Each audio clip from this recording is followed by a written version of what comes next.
Hello friends, welcome back to my YouTube channel the speaking stars. मैं हूं आपकी astro friend Shivani. आशा करती हूं आप जहां भी हैं मस्त हैं, स्वस्थ हैं। इसी आशा के साथ आज का टॉपिक जिस पे हम बात करने वाले हैं वो है मेरी सन इन डिफरेंट हाउसेस सीरीज का नेक्स्ट टॉपिक, जो कि है सन इन द 7th हाउस। जब सूर्य आपके 7वें भाव में होता है आपके नेटल चार्ट में, तो कैसा प्रभाव पड़ता है, इस वीडियो में हम ये जानने वाले हैं।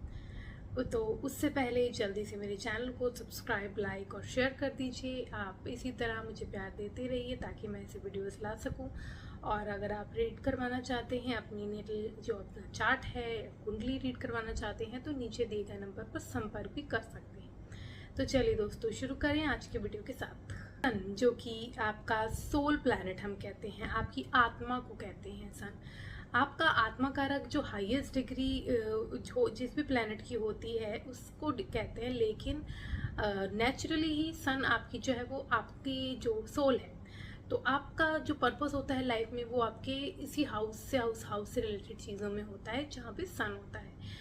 सेकेंडली, आप क्योंकि एक किंग प्लैनेट है ये, आज के टाइम में किंग कौन है? Government sector, highest authority, CEO, CFOs, ये सब जो है जिनके पास पावर है, जिनके पास अथॉरिटी है, ये सब जो है वो सन डिनोट करता है। सन आपकी हेल्थ, आपकी वाइटैलिटी, आपके बोन्स को भी डिनोट करता है। सन आपकी आईसाइट को भी डिनोट करता है। सन जो है वो आपके अंदर कितना स्टेमिना है उसको डिनोट करता है। सेल्फ कॉन्फिडेंस, सेल्फ एस्टीम को डिनोट करता है। तो ऐसा सन जो है वो 7th house, which is the house of partnership, which is the house of marriage. तो आपके मैरिज, आपके जो पार्टनरशिप हैं, आपके जो मतलब जो भी आपके रिलेशन रहेंगे आपके पार्टनर के साथ, या कैसे मिलेंगे, उनकी नेचर कैसी होगी, ये 7th हाउस डिनोट करता है। 7th हाउस आपके हवाई यात्रा को भी डिनोट करता है। 7th हाउस आपके बिजनेस स्किल्स को भी डिनोट करता है। 7th house is a house of other people. तो अदर पीपल कैसे आपको परसीव करते हैं वो हमें 7th हाउस से पता चलता है। तो सन जो है वो 7th हाउस में अब जब आता है तो यहाँ आपके लिए क्या होता है ना कि रिलेशनशिप का हाउस है 7th हाउस, और सन जैसा प्लेनेट यहाँ आ जाता है तो ईगो क्रिएट करता है, क्लैशेस क्रिएट करता है, which creates breakage in marriage, which is a major problem of sun in 7th house। क्योंकि स्पेशली अगर यहाँ पे आप सैटर्न के साथ है, केतु के साथ है, राहु के साथ है, तो आपके जो है मैरिज, सेकंड मैरिज या मल्टीपल मैरिज होने के चांसेस होते हैं। एंड अगर साथ साथ आपके 7th हाउस का जो लॉर्ड है उसकी डिग्निटी भी अच्छी नहीं है, वो भी 6th, 8th या 12th हाउस में है या 3rd में भी है, तो इम्पैक्ट करता है। आप मैरिज सफ़र करती है, सफोकेट होते हो आप, और बहुत ज़्यादा ब्रेकेज ले आता है। अगर यहाँ सैटर्न एस्पेक्ट कर रहा है तो आपकी मैरिज में ब्रेकेज नहीं आएगा, मतलब आपकी टूटेगी नहीं, लेकिन आप बहुत सफ़र करेंगे लाइफ में। तो अलग ना होके भी जो मैरिज बहुत ज़्यादा घसीट रहे होते हैं, जो चल रही होती है, वैसी हो जाएगी। एंड अगर यहाँ पे जुपिटर या वीनस जैसा प्लेनेट एस्पेक्ट कर रहा है 7th हाउस में सन होने के, तो क्या होता है ना, ये सेव कर लेता है। Then it saves you from that breakage, that problems, क्योंकि जुपिटर आपको विजडम दे देता है, आपको मैच्योरिटी दे देता है, जो कि आपको रिलेशन में चाहिए होती है। And then it saves you from these problems, and तो आपकी लाइफ जो है वो ईजी हो जाती है। तो एक आपका Jupiter is the biggest saviour of your relationship. If sun is in your 7th house, तो आपका जुपिटर फर्स्ट में होना चाहिए, 5th एस्पेक्ट से देख रहा हो या 7th एस्पेक्ट से, मतलब एस्पेक्ट करना चाहिए 7th हाउस में, तो अब वो सेव कर लेता है। लेकिन सिर्फ अगर हम सन बोले यहाँ पे है तो उससे सिर्फ ब्रेकेज नहीं होती। सन के साथ अगर और भी इम्पैक्ट है, जैसे मैंने बताया कि 6th, 8th और 12th हाउस में है 7th लॉर्ड, या राहु साथ में है, सैटर्न साथ में है, केतु साथ में है, और क्रूर प्लैनेट साथ में है, तो प्रॉब्लम ले आता है। वीनस यहाँ साथ में होने से थोड़ा सा आपकी जो मैरिज है उसको सेव कर लेता है, लेकिन हाँ चांसेस, क्योंकि वीनस आपकी मैरिज होती है और सन के साथ है तो ब्रेकेज ले आता है। लेकिन आपको कहीं ना कहीं एक ब्रेकअप के बाद, या अगर आपने लेट मैरिज की, तो वो मैच्योरिटी क्रिएट करता है, and then it tries to save your marriage. तो यहाँ पे ये सब चीज़ें तो आपको देखने को मिलती ही है। तो इसलिए बोला जाता है कि आपको जब भी ऐसा हो, आपको कुंडली मिला के ही शादी करवानी चाहिए, तो आपके लिए बेटर रहता है। एंड यहाँ पे आपको ऐसा क्या होता है ना, क्योंकि अगर सन यहाँ पे है तो सन 7th तो लिब्रा साइन हो गया, लिब्रा में वो डेबिलिटेटेड होता है, इसलिए यहाँ पे थोड़ी प्रॉब्लम क्रिएट करता है। लेकिन अगर यहाँ मान लीजिए एक्सल्टेड है, तो भी मैरिज में तो ये प्रॉब्लम्स आएंगी ही। लेकिन अगर आप काम करते हैं और तो आपके लोग जो आपको बहुत लोअर लेवल से स्टार्ट करना पड़ता है, और जो पीपल आपकी बहुत ज़्यादा आपकी नॉलेज होती है, विजडम बहुत होती है, लेकिन आपसे जो लोअर नॉलेज वाले, जिनकी एजुकेशन इतनी नहीं होती, जिनकी इतनी नॉलेज नहीं होती, फिर भी वो क्या करते हैं ना, आपसे आप उनके अंडर काम करते हो, जो कि आपकी सेल्फ एस्टीम को एक ठेस पहुंचाता है। सन जब भी 7th हाउस में होता है, एक तरीके से वो आपकी सेल्फ एस्टीम, सेल्फ रिस्पेक्ट को कहीं ना कहीं धक्का देता है। क्योंकि आप एक ऐसी, अब सन क्या होता है ना, आप जानते हैं फर्स्ट में एग्जैल्ट करता है, जहाँ पे एरीज में। क्यों? क्योंकि वहाँ पे वो रूल करता है, मार्स फॉलो करता है, तो इसका काम बन जाता है।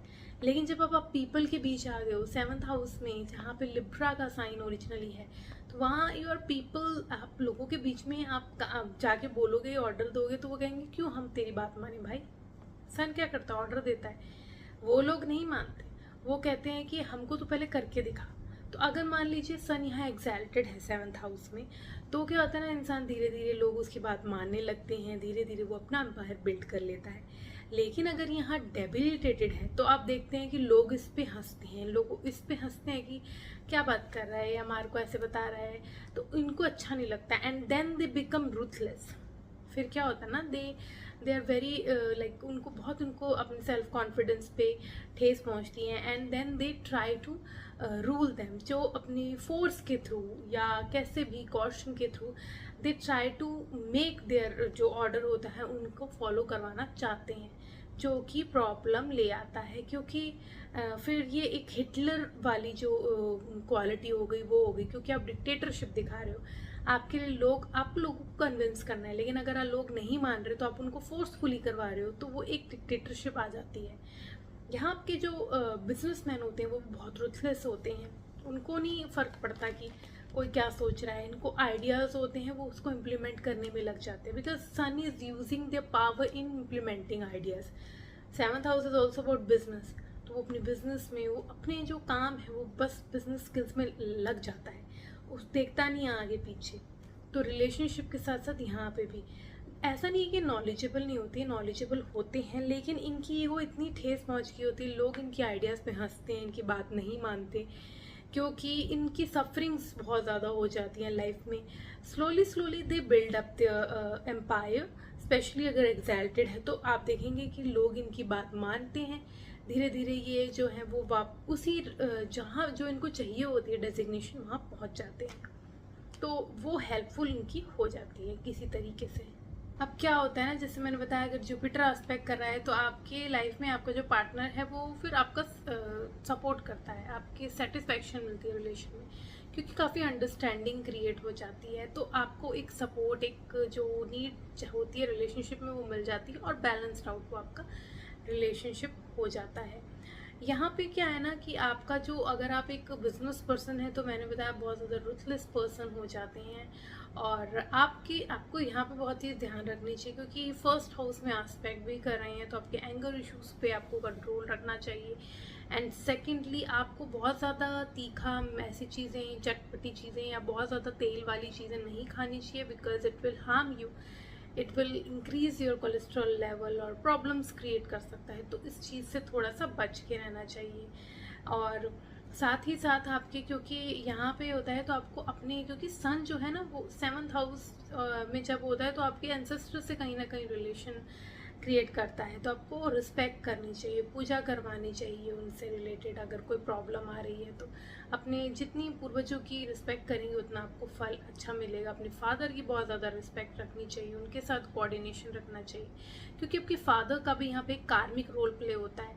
आपके फादर की वजह से हो सकता है आपकी मैरिज डिले हो, या कुछ ना कुछ हो सकता है, मैरिज के टाइम अड़चन आए, हो सकता है वो मना कर दें, इसलिए प्रॉब्लम आए, कोई ना कोई ऐसा होता है कि जिसकी वजह से डिले होता है। लेकिन यहाँ पर डिले में भी प्रॉब्लम नहीं है, क्योंकि सन जब 7th हाउस में है, तो इट इज़ बेटर कि आपको 30s में, आप लेट 30s में शादी करो, क्योंकि आपकी मेच्योरिटी लेवल क्रिएट हो जाता है, और वो जो प्रॉब्लम्स बहुत ज़्यादा क्रिएट हो रही थी वो कम हो जाती हैं, सटल हो जाती हैं विद एज। तो ये थोड़ी चीज़ें जो हैं वो बैलेंस्ड आउट करनी होती है। हाँ, आपका जो फादर के साथ रिलेशन है वो भी थोड़ा कार्मिक रहता है, क्योंकि 7th हाउस, जैसे मैंने बताया, ओरिजिनली लिब्रा है, तुला है। तुला राशि में जो सूर्य है वो नीच का होता है, तो आपके थोड़ी सी जो फादर के साथ रिलेशन है वो बहुत ज़्यादा खिंचे हुए रहते हैं। स्पेशली अगर यहाँ पे 7th हाउस है और आपका लिब्रा ही है, या कोई मतलब जैसे कैप्रिकॉर्न है या एक्वेरियस साइन है, तो यहाँ पे थोड़ी सी रिलेशन में स्टिफनेस आ जाती है। अगर यहाँ एग्जैल्टेड है तो वो फिर बैलेंस्ड आउट हो जाता है, आपको सपोर्ट मिलता है आपके फादर का कहीं ना कहीं, और एक मॉरल की तरह आपकी लाइफ में होते हैं वो, तो वो चीज़ें इम्प्रूव हो जाती हैं। लेकिन अगर यहाँ पे डेबिलिटेटेड है या अच्छा डिग्निटी में नहीं है तो प्रॉब्लम क्रिएट हो सकती है। तो इसलिए यहाँ पे आपको अपने फादर की एंसेस्टर्स की बहुत ज़्यादा रिस्पेक्ट करनी चाहिए। और आपको ना सूर्य है ना, तो आपको टाइम पे उठना सोना चाहिए और सूर्य को जल चढ़ाना चाहिए सुबह। उगते सूरज को चढ़ाओ तो बहुत अच्छा है, या फिर जब आप स्नान करें जल्दी तो आप सूर्य को जल चढ़ा लीजिए। तो आपके लिए ये जो चीज़ें हैं वो आपको कम प्रॉब्लम देती हैं और धीरे धीरे आपके लाइफ में अचीवमेंट्स के लिए हेल्प करती है। आज के लिए इतना ही। मेरी नेक्स्ट वीडियो में हम देखेंगे जब सन जो है वो 8th हाउस में होता है आपके नेटल चार्ट में, असेंडेंट लगन चार्ट में, तो कैसा प्रभाव पड़ता है उसका आपके ऊपर। For that stay tuned, stay connected, do subscribe my channel and नीचे दिए गए बेल आइकन को ज़रूर प्रेस कर दीजिए ताकि आपको मेरी लेटेस्ट अपडेट मिलती रहे। तब तक के लिए ओम शांति, thank you and take care.